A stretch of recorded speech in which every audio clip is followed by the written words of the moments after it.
ನಮಸ್ಕಾರ ಎಲ್ಲರಿಗೂ Padmashri life style YouTube ಚಾನಲ್ಗೆ ಸ್ವಾಗತ. ಸ್ನೇಹಿತರೆ, ಪ್ರತಿಯೊಬ್ಬರಿಗೂ ವಾರ ಪೂರ್ತಿ ಮನೆಯಲ್ಲಿದ್ದು ಬೋರ್ ಆಗಿರುತ್ತೆ. ಮತ್ತು ಕೆಲವೊಮ್ಮೆ ಏನು ಅನಿಸುತ್ತೆ, ಎಲ್ಲಾದರೂ ಹೊರಗಡೆ ಹೋಗಬೇಕು, ಇಲ್ಲೇ ಇದ್ದು ಬೋರ್ ಆಗ್ತಿದೆ ಅಂತ ಕೂಡ ಅನ್ನಿಸ್ತಾ ಇರುತ್ತೆ. ನಮ್ಮ ಮನೆಯೇ ನಮಗೆ ಬೇಸರ ಆಗುತ್ತೆ. ಮತ್ತು ಕೆಲವೊಮ್ಮೆ ಮನೆಯಲ್ಲಿ ಮಿಸ್ಅಂಡರ್ಸ್ಟ್ಯಾಂಡಿಂಗ್ ಬಂದಿರುತ್ತೆ. ಆವಾಗ ಕೂಡ ನಮಗೆ ಮನೆಯಿಂದ ಆಚೆಗೆ ಎಲ್ಲಾದರೂ ಹೋಗಿ ಟೈಮ್ ಸ್ಪೆಂಡ್ ಮಾಡಿ ಮನಸ್ಸನ್ನು ರಿಲ್ಯಾಕ್ಸ್ ಮಾಡ್ಕೊಂಡು ಬರಬೇಕು ಅಂತ ಅನಿಸ್ತಿರುತ್ತೆ. ಆವಾಗ ನಾವೇನು ಮಾಡಬೇಕು, ಹತ್ತಿರದಲ್ಲಿ ಇರೋ ಎಲ್ಲಾದರೂ ಒಂದು ವಾಟರ್ ಫಾಲ್ಸ್ಗೋ ಅಥವಾ ಪಾರ್ಕ್ಗಳಿಗೋ ಹೋಗಿ ಸ್ವಲ್ಪ ಸುತ್ತಾಡಿಕೊಂಡು ಏನಾದರೂ ಸ್ವಲ್ಪ ಮನಸ್ತಾಪಗಳಿದ್ದರೆ ಅವುಗಳನ್ನು ಕ್ಲಿಯರ್ ಮಾಡಿಕೊಂಡು ಬಂದರೆ ನಾವು ಮನಃಶಾಂತಿಯಿಂದ ಮತ್ತೆ ವಾರ ಪೂರ್ತಿ ಮನೆಯಲ್ಲಿ ಚೆನ್ನಾಗಿ ಆರಾಮಾಗಿರ್ಬೋದು. ಆಮೇಲೆ ವೀಕೆಲ್ಲ ನಮಗೆ ಕೆಲಸ ಮಾಡಿ ಬೋರ್ ಆಗಿರುತ್ತೆ. ಅಂಥ ಟೈಮಲ್ಲಿ ಕೂಡ ನಾವು ಕೆಲವೊಂದು ಪ್ಲೇಸ್ಗಳನ್ನು ವಿಸಿಟ್ ಮಾಡಿದ್ರೆ ಮನಸ್ಸು ತುಂಬಾ ಶಾಂತವಾಗಿರುತ್ತೆ. ನಾವಿವತ್ತು ಬಂದಿದ್ದೀವಿ ಗೋಕಾಕ್ ಫಾಲ್ಸ್ಗೆ. ಸ್ನೇಹಿತರೆ, ಇದು ಒಂದು ಮಹಾಲಿಂಗೇಶ್ವರ ದೇವಸ್ಥಾನದ ಎದುರುಗಡೆ ಇರುವಂತಹ ಒಂದು ಗೋಕಾಕ್ ಫಾಲ್ಸು. ಗೋಕಾಕ್ ಫಾಲ್ಸ್ನಲ್ಲಿ ಮೊದಲೇದಾಗಿ ನೋಡ್ಬೋದು, ಫಸ್ಟ್ ನಾನು ತೋರಿಸಿದ್ದು ಅದು ಮಿಲ್ಲು, ಕಾಟನ್ ಮಿಲ್. ಅದು ಅಲ್ಲಿ ಕಾಟನನ್ನು ತಯಾರಿಸ್ತಾರೆ. ನೀವು ಕೂಡ ಕೆಲವೊಮ್ಮೆ ಬಂದಿರ್ತೀರ, ಆವಾಗ ಅಲ್ಲಿ ನೀವು ಕಾಟನ್ ಶರ್ಟ್ಗಳನ್ನು ತೆಗೆದುಕೊಂಡ್ರೆ ತುಂಬಾ ಕಡಿಮೆ ರೇಟಲ್ಲಿ ಸಿಗುತ್ತೆ ಮತ್ತು ಪ್ಯೂರ್ ಕ್ವಾಲಿಟಿ ಇರುತ್ತೆ. ಇದು ಬಂದು ಸುಬ್ರಹ್ಮಣ್ಯ ಸ್ವಾಮಿ ದೇವಸ್ಥಾನ ಕೂಡ ಇಲ್ಲಿ ಫಸ್ಟ್ಗೆ ನಮಗೆ ಬರುತ್ತೆ. ಇಲ್ಲಿ ಜಾಸ್ತಿ ಯಾರು ವಿಸಿಟ್ ಮಾಡೋದಿಲ್ಲ, ಆದರೆ ಒಂದು ಸಲ ನೀವು ನೋಡ್ಕೊಂಡು ಬನ್ನಿ. ಈ ರೀತಿಯಾಗಿ ಒಳಗಡೆ ಸುಬ್ರಹ್ಮಣ್ಯ ಸ್ವಾಮಿ ದೇವಸ್ಥಾನ ಕೂಡ ಇದೆ. ನಾವು ಎಷ್ಟು ಸಲ ಬಂದರೂ ಈ ದೇವಸ್ಥಾನ ನಮಗೆ ಗಮನಕ್ಕೆ ಬಂದಿರಲಿಲ್ಲ, ಬಟ್ ನಾವು ಇದೇ ಫಸ್ಟ್ ಟೈಮು ನೋಡಿದ್ವಿ. ಪೂರ್ತಿ ಇದು ನೆಲದ ಒಳಗಡೆ ಇದೆ. ನೋಡಲಿಕ್ಕೆ ಸ್ವಲ್ಪ ಹಳೇದಾದರೂ ಇಲ್ಲಿ ಏನೋ ಒಂದು ಪವಾಡ ಇದೆ ಅಂತ ಎಲ್ಲರ ನಂಬಿಕೆ. ಶಿವನ ದೇವಸ್ಥಾನ ಆಗಿರೋದ್ರಿಂದ ಸುಬ್ರಹ್ಮಣ್ಯನ ದೇವಸ್ಥಾನ ಕೂಡ ಇಲ್ಲಿ ಇದ್ದು, ಇದು ನೋಡಿ ಮಹಾಲಿಂಗೇಶ್ವರ ದೇವಸ್ಥಾನ. ಇದು ಒಂದು ಫಾಲ್ಸ್ನಲ್ಲಿ ಕೆಲಸ ಮಾಡುವಂಥವರು ಇಲ್ಲಿ ತುಂಬಾ ಜಾಸ್ತಿ ನಡೆದುಕೊಳ್ತಾರೆ. ಮತ್ತು ಪ್ರತಿ ಶಿವರಾತ್ರಿಗೊಮ್ಮೆ ಇಲ್ಲಿ ಜಾತ್ರೆ ಕೂಡ ಆಗುತ್ತೆ. ಈ ಒಂದು ದೇವಸ್ಥಾನ ವೈಷ್ಣವ ಶೈಲಿಯಲ್ಲಿ ನಿರ್ಮಾಣ ಆಗಿದ್ದು, ಇಲ್ಲಿ ಈ ಗಿಡ ಇದೆಯಲ್ಲ, ಇದು ದೇವಕಣಿಗಿಲೆ. ತುಂಬ ವರ್ಷಗಳಿಂದ ಇಲ್ಲಿ ಇದ್ದು ನೋಡಿ, ಗಿಡದಲ್ಲಿ ಎಲೆಗಿಂತ ಜಾಸ್ತಿ ಹೂವಾಗಿತ್ತು, ಆದರೆ ಅಷ್ಟೊಂದು ಫೋನಲ್ಲಿ ಕ್ಲಿಯರಾಗಿ ಬರಲಿಲ್ಲ. ಬನ್ನಿ ಈಗ ಮಹಾಲಿಂಗೇಶ್ವರ ದೇವಸ್ಥಾನಕ್ಕೆ ಹೋಗೋಣ. ಶಿವನ ಒಂದು ದರ್ಶನವನ್ನು ಪಡೆಯೋಣ. ಶಿವನ ಯಾವುದೇ ಒಂದು ದೇವಸ್ಥಾನ ಇದ್ದರೂ ಅಲ್ಲಿ ಮೊದಲು ನಂದಿಗೆ ಒಂದು ಸ್ಥಾನ ಇರುತ್ತೆ. ನಂದಿ ಹತ್ರ ನಾವು ಕಿವಿಯಲ್ಲಿ ಏನಾದರೂ ಕೇಳಿಕೊಂಡ್ರೆ ಅದು ನೆರವೇರುತ್ತೆ ಅನ್ನೋ ಒಂದು ನಂಬಿಕೆ ಸಹ ಇದೆ.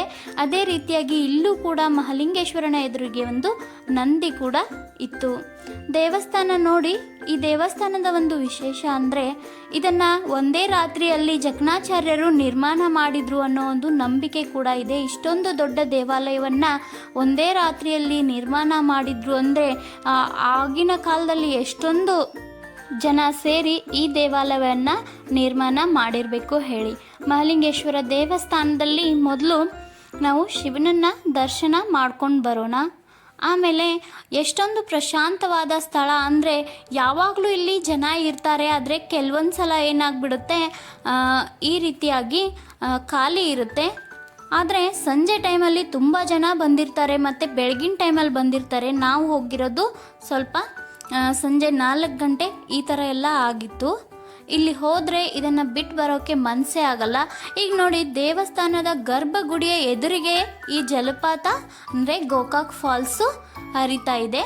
ನೋಡ್ಬೋದು ನೀವು, ಗರ್ಭಗುಡಿಯ ಎದುರಿಗೆ ಶಿವನ ಒಂದು ಎದುರುಗಡೆನೇ ಈ ಒಂದು ಜಲಪಾತ ಎಷ್ಟು ರಮಣೀಯವಾಗಿ ತನ್ನ ಒಂದು ಸೌಂದರ್ಯವನ್ನು ಪ್ರದರ್ಶಿಸ್ತಾ ಇದೆ ಅಂತ. ಇದು ನೋಡಿ, ಇದು ಫಾಲ್ಸು.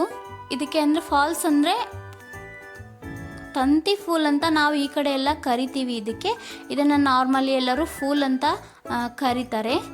ಈ ರೀತಿಯಾಗಿ ಈ ಒಂದು ಬೆಟ್ಟದ ಮೇಲಿಂದ ನೀರು ಧುಮುಕುತ್ತಿರೋದು ಎಷ್ಟೊಂದು ಸುಂದರವಾಗಿ ಕಾಣ್ತಾ ಇದೆ. ದೇವಸ್ಥಾನ ನೋಡಿ ಇಷ್ಟು ಎತ್ತರವಾಗಿದೆ. ಇಲ್ಲಿವರೆಗೂ ಯಾವತ್ತೂ ನೀರು ಬರೋದಿಲ್ಲ.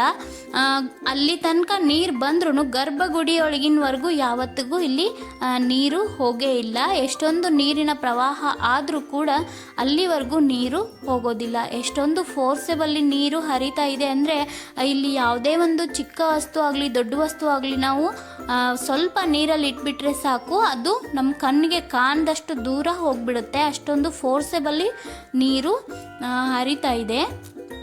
ನೋಡ್ಬೋದು ನೀವು, ತುಂಬಾ ಒಂದು ಫೋಟೋ ತೆಗೆದುಕೊಳ್ಳಿಕ್ಕೆ ಆಗ್ಬೋದು, ಅಥವಾ ಫ್ಯಾಮಿಲಿ ಎಲ್ಲ ಎಂಜಾಯ್ ಮಾಡಲಿಕ್ಕೆ ಆಗ್ಬೋದು, ಅಥವಾ ಕಾಲೇಜು ಗರ್ಲ್ಸು ಮತ್ತು ಈ ಥರ ಎಲ್ಲ ತುಂಬಾ ಚೆನ್ನಾಗಿ ಒಂದು ಪ್ರೇಕ್ಷಣೀಯ ಸ್ಥಳವಾಗಿ ಈ ಒಂದು ಫಾಲ್ಸು ತನ್ನ ಸೌಂದರ್ಯವನ್ನು ತೋರಿಸ್ತಾ ಇದೆ. ಇನ್ನು ಈ ಫೂಲ್ ಮೇಲೆ ಹೋಗೋಕ್ಕಂತೂ ತುಂಬಾ ಎಂಜಾಯ್ ಆಗಿರುತ್ತೆ, ಆದರೆ ಪ್ರತಿಯೊಬ್ಬರಿಗೂ ಬರಲ್ಲ. ಸ್ವಲ್ಪ ಇಲ್ಲಿ ಹೋಗೋಕ್ಕೆ ತುಂಬಾ ಕಷ್ಟ ಅಂತಲೇ ಹೇಳಬಹುದು. ನೋಡಿ ನೀರು ಎಷ್ಟೊಂದು ಚೆನ್ನಾಗಿ ಫೋರ್ಸೆಬಲಿ ಹೋಗ್ತಾ ಇದೆ ಅಂತ. ತುಂಬಾ ಅದು ಸಮೀಪದಿಂದ ನೋಡ್ಲಿಕ್ಕಂತೂ ತುಂಬಾ ಚೆನ್ನಾಗಿ ಕಾಣ್ತಾ ಇರುತ್ತೆ. ಮತ್ತು ಈ ನೀರು 170 ಅಡಿ ಕೆಳಗಡೆ ಎತ್ತರದಿಂದ ಧುಮುಕುತ್ತೆ. ಮತ್ತು 1887ರಲ್ಲಿ ದೇಶದಲ್ಲಿಯೇ ಪ್ರಪ್ರಥಮವಾಗಿ ಈ ಜಲಪಾತದಲ್ಲಿ ವಿದ್ಯುತ್ ಉತ್ಪಾದನೆಯನ್ನು ಮಾಡಲಾಗಿತ್ತು. ಇನ್ನೂ ಕೂಡ ಅದು ಮುಂದುವರಿತಾ ಇದೆ. ಮತ್ತು ಈ ಒಂದು ವಿದ್ಯುತ್ತನ್ನು ಅಲ್ಲಿರುವ ಹತ್ತಿ ಮಿಲ್ಗೆ ಬಳಸಲಾಗ್ತಿತ್ತು ಅನ್ನೋ ಒಂದು ವಿಚಾರ. ಈ ಒಂದು ಬ್ರಿಡ್ಜನ್ನು ಕೂಡ ಬ್ರಿಟಿಷರು ನಿರ್ಮಾಣ ಮಾಡಿದರು ಅನ್ನೋ ಒಂದು ವಿಚಾರ ಕೂಡ ಇಲ್ಲಿದೆ. ಮತ್ತು ಅದೇ ರೀತಿಯಾಗಿ ಆ ಕಾಟನ್ ಮಿಲ್ಲು ಸಹ ಬ್ರಿಟಿಷರಿಂದ ನಿರ್ಮಾಣ ಪಟ್ಟಿದ್ದು. ಎಷ್ಟೇ ಮಳೆ ಗಾಳಿ ಬಂದರೂ ಅದಕ್ಕೆ ಏನೂ ಆಗೋದಿಲ್ಲ, ಅಷ್ಟೊಂದು ಚೆನ್ನಾಗಿ ಅದನ್ನು ನಿರ್ಮಾಣ ಮಾಡಿಕೊಟ್ಟಿದ್ದಾರೆ. ವರ್ಷದ 12 ತಿಂಗಳು ಕೂಡ ಇಲ್ಲಿಗೆ ಜನ ಬಂದು ಭೇಟಿ ನೀಡ್ತಾ ಇರ್ತಾರೆ ತಮಗೆ ಸಾಧ್ಯ ಆದಾಗ. ಅದರಲ್ಲೂ ಜೂನ್ ಮತ್ತು ಜುಲೈನಲ್ಲಿ ಅಂತೂ ಈ ಒಂದು ರಮಣೀಯ ದೃಶ್ಯವನ್ನು ನೋಡೋದಂತೂ ತುಂಬಾ ಕಣ್ಣಿಗೆ ಇಂಪನ್ನು ಕೊಡುತ್ತೆ. ಅದರಲ್ಲೂ ಆವಾಗ ನೀರಿನ ಒಂದು ಮಟ್ಟ ಕೂಡ ಜಾಸ್ತಿ ಆಗಿರುತ್ತೆ. ನೀವು ಕೂಡ ಒಂದು ಸಲನಾದರೂ ಈ ಕಡೆ ಬೆಳಗಾವಿಗೆ ಬಂದರೆ ನಮ್ಮ ಗೋಕಾಕ್ ಜಲಪಾತವನ್ನು ನೋಡ್ಕೊಂಡು ಹೋಗಿ, ತುಂಬಾ ಒಳ್ಳೆಯ ಸ್ಥಳ ಇದು. ಸೊ ಈ ಒಂದು ಚಿಕ್ಕ ವಿಡಿಯೋ ಇಷ್ಟ ಆಗಿದ್ರೆ ಲೈಕ್ ಮಾಡಿ. ಇನ್ನು ಯಾರು ಚಾನಲ್ಗೆ ಸಬ್ಸ್ಕ್ರೈಬ್ ಆಗಿಲ್ವೋ ದಯವಿಟ್ಟು ಸಬ್ಸ್ಕ್ರೈಬ್ ಮಾಡಿಕೊಂಡು ಪಕ್ಕದಲ್ಲೇ ಇರೋ ಬೆಲ್ ಐಕನನ್ನು ಕ್ಲಿಕ್ ಮಾಡಿ. ಹೋಗಿ ಬರ್ತೀನಿ. ಬಾಯ್.